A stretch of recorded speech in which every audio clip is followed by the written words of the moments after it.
For this first case study, this is a very common hair loss that I see in my salon a lot, and it's called traction alopecia.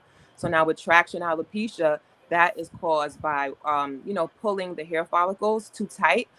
So some of the hairstyles that can affect some hairstyles affect this type of hair loss, or trigger this type of hair loss. So that would be like braids, tight buns, ponytails, hair extensions. Not just wearing these hairstyles, but wearing them for an extended period of time. So if it's your go-to hairstyle that you're always wearing all the time, traction alopecia can result. And it doesn't just have to be with braids, with added hair. It can also be with ponytails and buns. Seen a lot of times with dancers or ballerinas, by pulling their hair back a lot, they tend to get traction alopecia. And it starts off sometimes in the front of the hairline.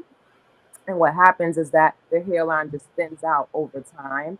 But it's not just only in the front hairline. You can also experience traction in the back of the head as well, and sometimes in the center. So there's some other areas of the scalp that can be affected with traction alopecia. So for her, for a patient like her, or a client like her, because I'm not a doctor, so I can't say patient, but what we would use is basically, first we would educate, or I would educate her on proper scalp care. So, I had to basically explain to her that certain hairstyles are going to need to be avoided. And those hairstyles, like I mentioned before, are anything that adds tension to the scalp. And also, too, just keeping her hair in a style where it's free and it's open and it's less pulling. So that's one of the most important things with traction alopecia, basically, is just wearing hairstyles that do not pull the hair, because this type of hair loss is it's very preventable if you stop doing the hairstyles that cause it.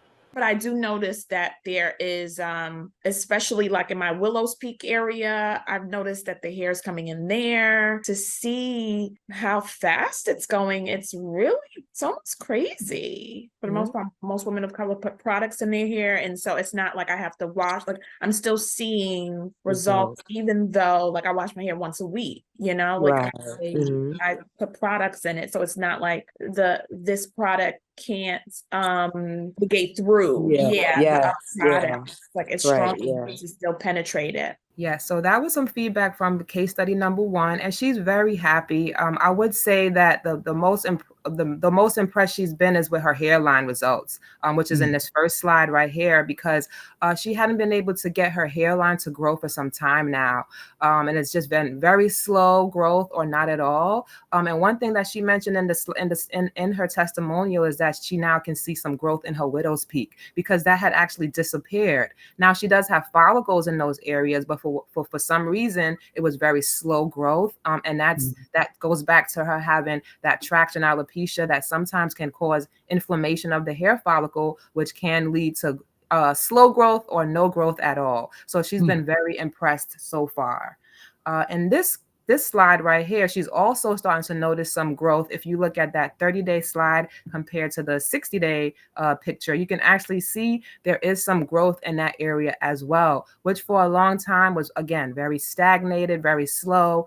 And she's just been happy, very happy. And this particular client, she doesn't like to do a lot of steps with her hair care routine. So she actually decided to just use the serum by itself, which is really good to see somebody just using the serum alone. None of the other treatments that I've recommended, except for Viviscal. She's using a hair care supplement for and as well, but she's basically just using the serum alone, and she's been able to get really good results just with that by itself. So it's pretty impressive so far, and we're both happy with her results.